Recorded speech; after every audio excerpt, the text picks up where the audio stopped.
അപകടം പതിയിരിക്കുന്ന മേലെചൊവ്വ ഇറക്കം റോഡ് സൈഡിലെ ഫുട്പാത്തിന്റെ സ്ലാബുകൾ മുഴുവനായും തകർന്ന് കാൽനട യാത്രികർക്ക് ഭീഷണിയായി നിലകൊള്ളുകയാണ്.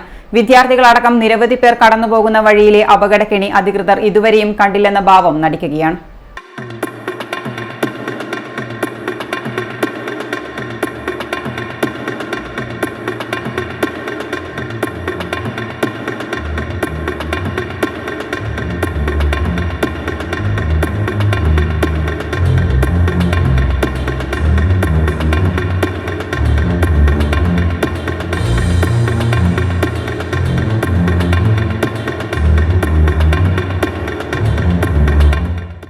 ഗതാഗതക്കുരുക്ക് ഏറെയുള്ള സ്ഥലം. ദിനംപ്രതി കടന്നുപോകുന്നത് വിദ്യാർത്ഥികളും ഉദ്യോഗാർത്ഥികളുമായ നിരവധി പേർ. ചെറിയ ചുറ്റളവിൽ തന്നെ നിരവധി വിദ്യാഭ്യാസ സ്ഥാപനങ്ങളും മറ്റു വാണിജ്യ വ്യാപാര സ്ഥാപനങ്ങളും. ഇവയെല്ലാം ചുറ്റിപ്പറ്റി കിടക്കുന്ന മേലെചൊവ്വയിലെ അപകടക്കെണി പക്ഷേ ആരും തിരിഞ്ഞു നോക്കുന്നില്ല. റോഡിന് വശത്തായി കാൽനട യാത്രികർ ആശ്രയിക്കുന്ന സ്ലാബിട്ട വഴിയാണ് അപകടക്കെണിയൊരുക്കി കാത്തിരിക്കുന്നത്. സ്ലാബ് പൊട്ടി നിരവധി തവണ അപകടങ്ങൾ നടന്നിട്ടും അധികൃതർ ആരും തന്നെ വേണ്ട നടപടികൾ സ്വീകരിച്ചില്ല. ദേശീയപാത വഴി ഇടതടവില്ലാതെ വലുതും ചെറുതുമായ വാഹനങ്ങൾ കടന്നുപോകുമ്പോൾ നടപ്പാതയായി ആശ്രയിക്കുന്ന സ്ലാബുകളാണ് ഇത്തരത്തിൽ പൊട്ടിയും പൊടിഞ്ഞും കിടക്കുന്നത്. പോരാത്തതിന് തൊട്ടുമുന്നിലായി ഗ്യാസ് പൈപ്പ് ലൈൻ കുഴിയെടുത്ത് 5 മാസം കഴിഞ്ഞിട്ടും നേരെയാക്കാൻ ആരും ഇതുവരെയും തയ്യാറായില്ല. അത് മറ്റൊരു അപകട സാധ്യത. ഇറക്കവും വണ്ടിയുടെ വേഗവും അണുകിട വ്യത്യാസം വന്നാൽ കാത്തിരിക്കുന്നത് വലിയൊരു ദുരന്തം. പലതവണ അപകടങ്ങൾ നടന്നിട്ടുമുണ്ട്.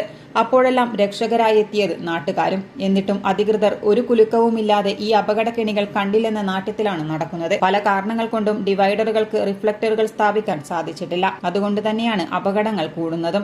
ഈ ഫുട്പാത്ത് ഇതുവഴി എങ്ങനെയാണ് ആള് നടക്കുന്നതെന്നാണ് ഇപ്പോൾ സംശയം. കാരണം രാത്രി സമയങ്ങളിൽ ഇവിടെ ഒരു ലൈറ്റ് ഇല്ല. മാത്രമല്ല സ്ലാബ് മുഴുവൻ പൊട്ടിപ്പൊളിഞ്ഞ് കിടക്കുകയാണ്. താഴെ ഓടയാണ്. അത് കൂടാതെ ഇവിടെ തൊട്ടരികിലായി ഗ്യാസ് പൈപ്പിൻ്റെ ഒരു വലിയ കുഴിയെടുത്ത് വെച്ചിട്ട് ഏകദേശം 5 മാസത്തോളമായി. ഇവിടെ ആ സൈഡ് അതിൻ്റെ ഒരു സൈഡ് ഇടിഞ്ഞു കിടക്കുകയാണ്. ഒരു ഹെവി വണ്ടി ആ സൈഡിലേക്ക് ഒന്ന് സൈഡ് കൊടുക്കേണ്ടി വന്നെങ്കിൽ വലിയൊരു അപകടത്തിന് നമ്മൾ സാക്ഷ്യം വഹിക്കേണ്ടി വരും. അതുകൂടാതെ ഇവിടെ ഒരു ലൈറ്റ് ഇവിടെ സ്ഥാപിച്ചിട്ടുണ്ട്. അതായത് റിഫ്ലക്ടർ ലൈറ്റ് സ്ഥാപിച്ചിട്ടുണ്ട്. ആ ലൈറ്റും വർക്ക് ചെയ്യുന്നില്ല. അങ്ങനെ തീർത്തും ദയനീയ അവസ്ഥയിലുള്ള ഒരു കാര്യമാണ് ഇപ്പോൾ നടന്നുകൊണ്ടിരിക്കുന്നത്. ഇതുകൂടാതെ ഒരുപാട് പേർക്ക് ഇവിടെ പരിക്ക് പറ്റുകയും ചെയ്തു. അതിന് ഈ തദ്ദേശവാസികളായ കുറച്ച് പേര് നമ്മോടൊപ്പം ഉണ്ട്. അവർ തന്നെ കാര്യങ്ങൾ ബാക്കി വിശദീകരിക്കും.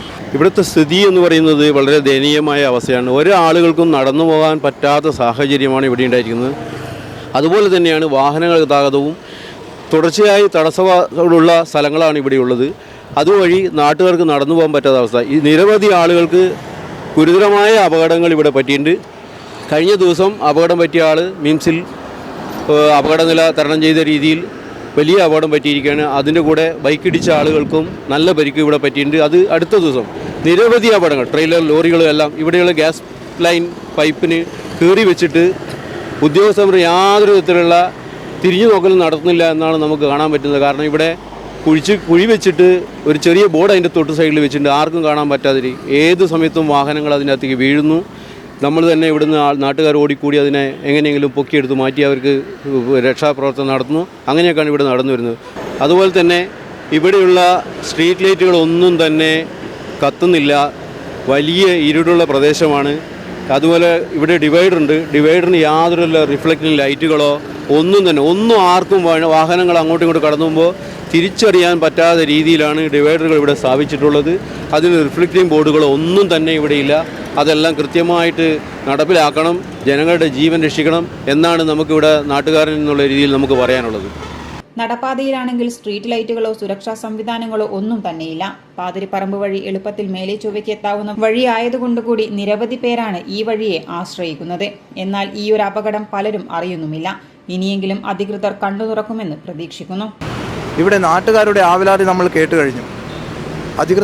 അധികൃതർ എപ്പോഴാണ് ഇവിടെ ശ്രദ്ധിക്കുന്നത്? ഇനിയും വൈകിയാൽ വലിയൊരു വിപത്തിലേക്കാണ് നമ്മൾ പോവുക. ക്യാമറമാൻ രഞ്ജിത്തിനൊപ്പം ജയദേവൻ, സിറ്റി ന്യൂസ്, കണ്ണൂർ.